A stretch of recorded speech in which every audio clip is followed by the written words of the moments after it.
Le Real Madrid, maître de la Ligue des Champions à travers son histoire. Bonsoir à tous et merci de nous suivre pour l'actualité madrilène de ce vendredi 21 février 2025. Nous l'ouvrons avec Joselu, l'Espagnol de 34 ans qui évolue désormais au Qatar, est revenu sur son départ assez douloureux du Real Madrid l'été dernier après une folle campagne de Ligue des Champions. Un parcours au cours duquel son doublé dans les derniers instants de la demi-finale retour face au Bayern Munich au Santiago Bernabéu constituera un apogée émotionnel et sportif. Il a pourtant dû se résoudre à quitter le club madrilène lors du mercato estival. C'était l'un des moments les plus difficiles de ma vie. Je n'ai pas pu prendre la décision avec mon cœur parce que je serais resté au Real Madrid pour le reste de ma vie, a-t-il déclaré dans une interview qu'il aura accordée pour la Sexta. Le héros de la dernière demi-finale européenne du Real Madrid s'est ensuite penché sur l'émotion qui était la sienne pendant cette période. À ce moment-là, j'étais incapable de parler à ma femme, incapable bien évidemment. Lucas Vázquez m'a appelé et je n'ai pas pu lui parler non plus. Luka Modric m'a également appelé et c'était également impossible. Je n'ai pas trouvé les mots, confie-t-il, tout en reconnaissant que ce choix était le meilleur pour sa famille et pour lui-même. L'attaquant espagnol a ensuite évoqué sa relation avec Don Carlo Ancelotti et il dit ceci en substance: c'était difficile aussi, il voulait que je reste, explique-t-il. Très attaché au club, l'avant-centre espagnol a également confié qu'il aurait été prêt à rester au Real Madrid même avec un temps de jeu très réduit, loin des yeux mais près du cœur, dit-on souvent. Joselu a indiqué qu'il continuait de suivre depuis le Qatar le club madrilène qui ne l'a jamais vraiment quitté. Cette saison, l'attaquant a inscrit 7 buts en 15 apparitions de championnat. Al Gharafa, son club, pointe actuellement à la 3e place du classement de la QSL.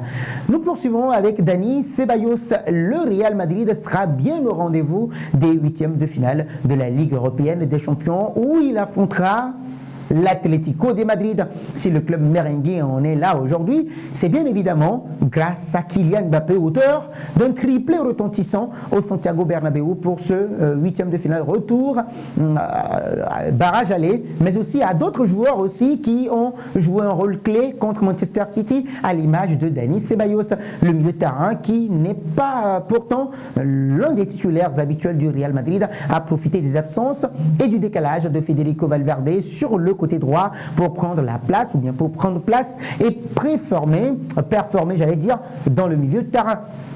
Contre Manchester City, l'Espagnol a été l'un des joueurs très influents. Le quotidien AS révèle qu'il a réalisé 55 passes et 7 récupérations. Parmi ces 55 passes, total le plus haut de la rencontre avec Federico Valverde, Dani Ceballos en a réalisé 8 dans le dernier tiers du terrain avec un taux de réussite de 96%. Cette récupération a permis d'annihiler 7 potentielles occasions de Manchester City. Nous parlons justement de la Ligue des Champions et du mythe des boules chaudes du Real Madrid démenti par les chiffres. Cette théorie qui suggère que le Real Madrid bénéficierait de circonstances favorables atténuantes grâce à des manipulations est pourtant contredite par les statistiques des dernières saisons en Ligue européenne des champions.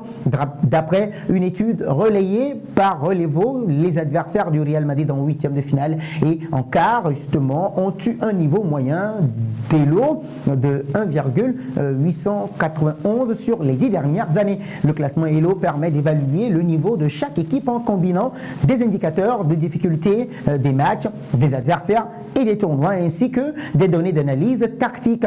Outre le Real Madrid, seul le Paris Saint-Germain a affronté des adversaires plus coriaces, 1,919. À l'inverse, le Bayern Munich a souvent eu des tirages au sort, ou bien les tirages les plus accessibles, avec un ELO médian de 1,837. Si l'on examine l'écart d'ELO entre le Real Madrid et ses adversaires, il apparaît que le club madrilène a eu des oppositions bien plus relevées que d'autres grandes équipes européennes. Cet écart est de 88,21 en moyenne contre 77,18 pour Liverpool ou moins 10,57 pour l'Atlético de Madrid qui a donc affronté des équipes plus fortes que lui.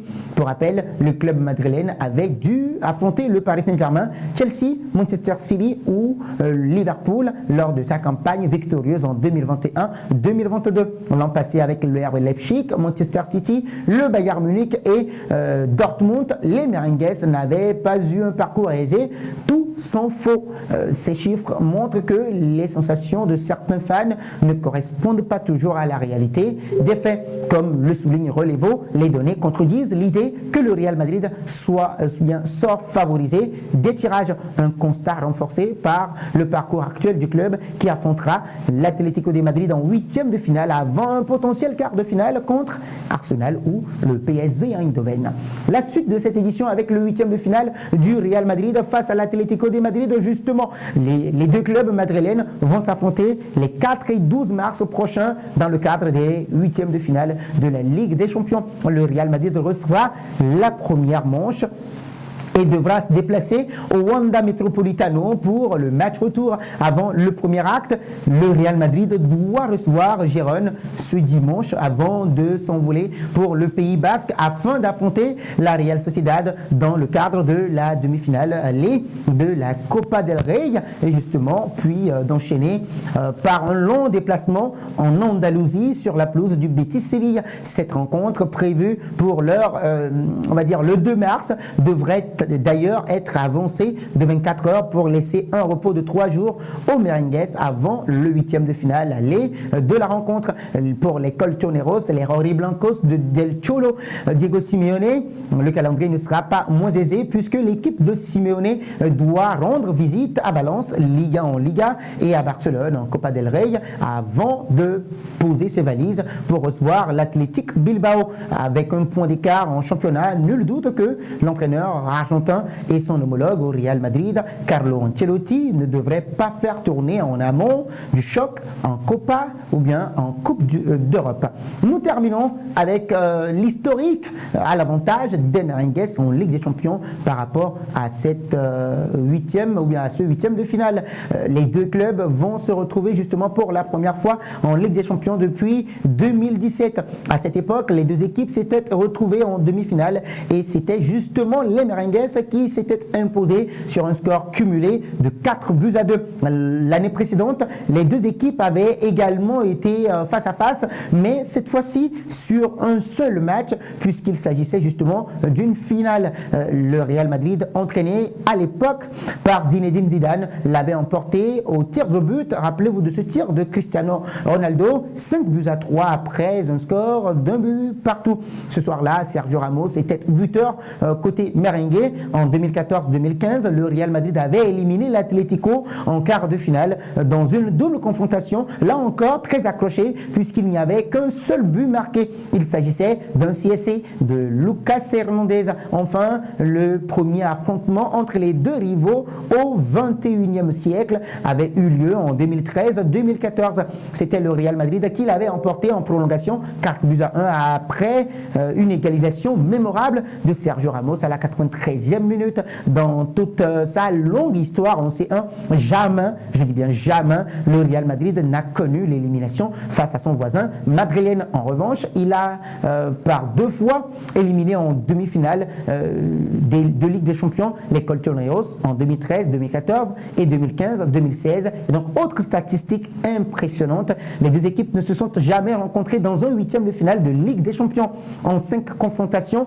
dans la plus prestigieuse des compétitions européennes. Il faut le préciser et le rappeler encore une nouvelle fois, les deux équipes se sont affrontées une fois en quart de finale et 2 fois en demi-finale. La double rencontre prévue les 4 et 12 mars prochains est en ce sens déjà un affrontement qui fera tache d'huile et très date. Ce sera tout pour cette édition. Merci de l'avoir suivi. N'oubliez surtout pas de vous abonner si c'est votre première fois de nous découvrir, de liker, de commenter, de partager pour que la vidéo soit recommandée à d'autres personnes.